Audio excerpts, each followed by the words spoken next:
প্রিয় দর্শক, কেমন আছেন সবাই? আশা করি সবাই ভালো আছেন। আমার হাতে দেখতে পাচ্ছেন একটি ই পাসপোর্ট। এই ই পাসপোর্ট করার জন্য দালাল ছাড়া কিভাবে 5টি ধাপ সঠিকভাবে অবলম্বন করে বা 5টি ধাপের নিয়ম পালন করে কিভাবে দ্রুত সময়ে এই পাসপোর্টটি হাতে পাবেন। কোনো প্রকারের দালাল বা এক্সট্রা কোনো টাকা পয়সা ছাড়াই আপনি পাসপোর্টের জন্য আবেদন করে এবং দ্রুত সময়ে পাসপোর্টটি হাতে পাবেন। তো প্রথম ধাপ হচ্ছে আবেদন করা। আবেদনটি আপনি নিজেও করতে পারেন। আপনার বাসায় যদি কম্পিউটার ল্যাপটপ থাকে সেই ক্ষেত্রে আপনি কিন্তু নিজেই আবেদন করতে পারবেন। আর যদি সেই ব্যবস্থা না থাকে তাহলে একটি অভিজ্ঞ কম্পিউটারের দোকানে গিয়ে সেই অভিজ্ঞ কম্পিউটার ম্যানের কাছ থেকে আপনি আবেদনটি করিয়ে নিতে পারেন। সেক্ষেত্রে আপনার 100 থেকে 150 টাকা এক্সট্রা খরচ হতে পারে। আপনি আবেদন করতে যাওয়ার পূর্বেই আপনাকে কিছু প্রয়োজনীয় ডকুমেন্টস সঙ্গে করে নিয়ে যেতে হবে। তা হলো আপনার জাতীয় পরিচয়পত্রের ফটোকপি এবং আপনার পিতামাতার জাতীয় পরিচয়পত্রের ফটোকপি। এছাড়াও সাথে নিতে হবে আপনার যদি এসএসসি পাস বা এইচএসসি পাসের সার্টিফিকেট থাকে সেই সার্টিফিকেটের ফটোকপি নেবেন। এরপরে নেবেন চেয়ারম্যান কর্তৃক সনদপত্র। আপনি যদি সিটি কর্পোরেশনে থাকেন তাহলে কমিশনারের সার্টিফিকেট, কমিশনার কর্তৃক যে সার্টিফিকেট দেয় সেই নাগরিকত্ব সনদপত্রটি নেবেন।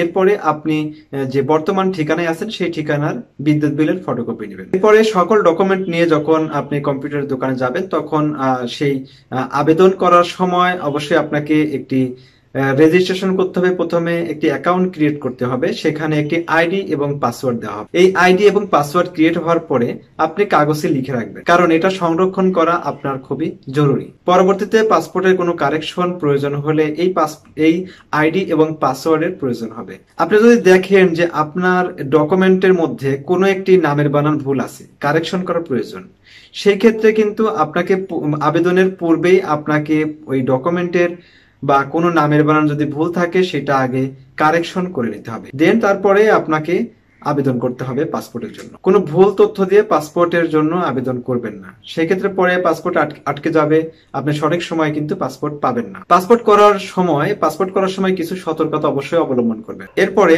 আপনার 31 নাম্বার যে অপশনটি আছে, 31 নাম্বার অপশনে দেখবেন যে আপনি যখন আপনার বর্তমান ঠিকানাটি লিখবেন তখন অবশ্যই খুব সতর্কতার সাথে বর্তমান ঠিকানাটি লিখবেন, কেননা পুলিশ ভেরিফিকেশন হয় এই বর্তমান ঠিকানার এগেনস্টে।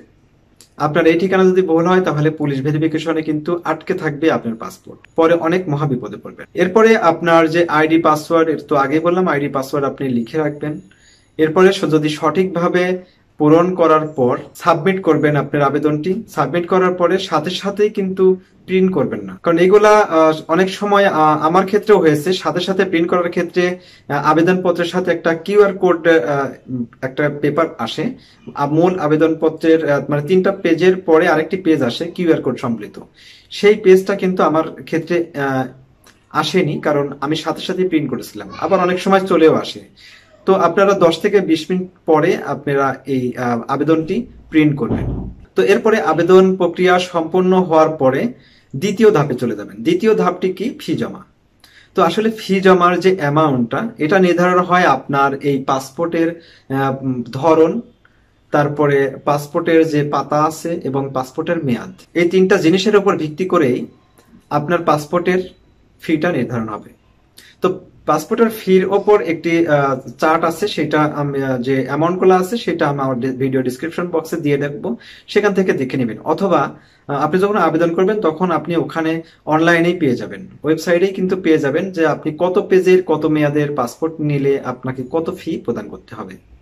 তো ফি প্রদান করার জন্য আপনার যে স্থানীয় আপনি যে জায়গায় আছেন সেখানে যে ব্যাংক আছে সেই ব্যাংকে কিছু নির্ধারিত ব্যাংক আছে, সেই ব্যাংকে আপনি কিন্তু টাকা জমা দিতে পারবেন যে কোনো শাখায়। যেমন সোনালী ব্যাংকের যে কোনো শাখায়, bank Asia, trust bank, Dhaka bank, city bank, এই সকল ব্যাংকের যে কোনো শাখায় আপনি টাকা জমা দিতে পারবেন।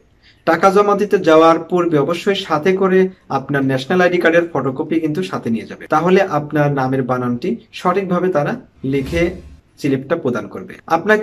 আপনার কাছে 2টি স্লিপ দেওয়া হবে, সঙ্গে রাখবেন। আরেকটি স্লিপ আপনি আবেদনপত্রের সাথে জমা দিবেন। এরপরে টাকা জমা দেওয়ার কাজ শেষ হলে আপনি প্রত্যেকটি ডকুমেন্ট এবং আপনার আবেদনপত্র সকল ডকুমেন্ট নিয়ে আপনি আবেদনটি জমা দিন। তো তৃতীয় ধাপে হচ্ছে জমা দেওয়ার পালা। এবার জমা দেওয়ার জন্য আপনাকে এবং সকল কাগজপত্র নিয়ে আপনাকে চলে যেতে হবে আপনার আঞ্চলিক যে পাসপোর্ট অফিস আছে সেখানে। তো যাওয়ার সময় অবশ্যই আপনি ডিপ কালারের, যেমন আমি যে কালারের শার্টটি পরে আছি এইরকম শার্ট অথবা গেঞ্জি ডিপ কালারের ড্রেস পরে যাবেন, কেননা ওখানে ছবি তোলার সময় কিন্তু হোয়াইট কালারের ব্যাকগ্রাউন্ড থাকবে, সেখানে হোয়াইট কালারের ড্রেস থাকলে কিন্তু আপনার ছবির কালারটা ভালো আসবে। তো তারপরে ওখানে যাওয়ার পরে সিরিয়াল মেনটেন করতে হবে। সিরিয়াল মেনটেন করার পরে আপনার যে কাগজপাতিগুলো নিয়ে যাবেন সেই আবেদনটি জমা দেওয়ার পরে যাচাই বাছাই করার পরে সকল তথ্য যদি সঠিক থাকে তাহলে আপনাকে আপনার চোখের আইরিশ নেবে এবং আপনার হাতের আঙ্গুলের ছাপ নেবে এবং আপনাকে ছবি তোলা হবে। সঠিকভাবে ছবি তোলা এবং চোখের আইরিশ নেওয়া সম্পূর্ণ হলে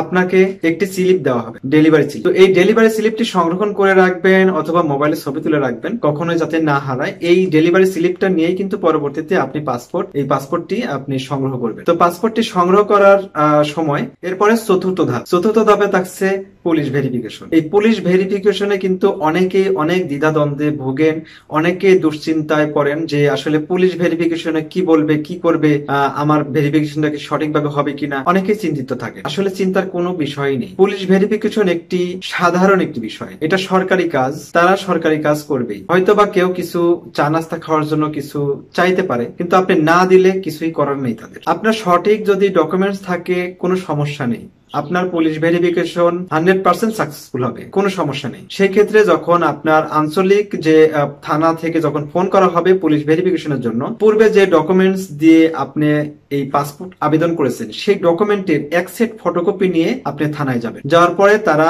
সেই ডকুমেন্টস গুলো চেক করে দেখবে আপনার এই পাসপোর্টে যে তথ্য দিয়েছিলেন তার সাথে মিল আছে। যদি মিল থাকে, সবকিছু ঠিক থাকলে তারা কিন্তু সেটা অ্যাপ্রুভ করে দেবে এবং অ্যাপ্রুভ হয়ে গেলে এরপরে পঞ্চম ধাপে আপনার অপেক্ষার পালা, যে আপনার পাসপোর্টটি কবে রেডি হবে। সাধারণত আবেদন করার পরে মানে মূল কাগজপাতি আবেদন জমা দেওয়ার পরে 7 থেকে 10 দিনের মধ্যে আপনার পুলিশ ভেরিফিকেশনের জন্য ফোন করা হয়। এরপরে পুলিশ ভেরিফিকেশন সম্পূর্ণ হওয়ার পরে আরো 1 সপ্তাহ অথবা 10 থেকে 15 দিন সময় লাগে এই পাসপোর্টটি হাতে পাওয়ার জন্য। তো পঞ্চম ধাপে আপনার এই পাসপোর্টটি আসলে পাওয়ার যে অপেক্ষা, সেই অপেক্ষার পালা। এরপরে আপনার মোবাইলে একটি SMS আসবে যে আপনার পাসপোর্টটি রেডি হয়েছে, অথবা আপনাকে মেইল করা হবে, মেইল অথবা SMS এর মাধ্যমে জানানো হবে যে আপনার পাসপোর্টটি রেডি হয়েছে, সংগ্রহ করার জন্য বলা হবে। তো আপনি অবশ্যই নিজে গিয়ে সংগ্রহ করবেন এবং যেদিন SMS আসবে তার 2 থেকে 1 দিনের মধ্যে আপনি যেয়ে সেই পাসপোর্টটি সংগ্রহ করবেন। পাসপোর্টটি সংগ্রহ করার পরে এই পাসপোর্টে দেখবেন যে একটি প্রথমে যে ফ্রন্ট পেজটা আছে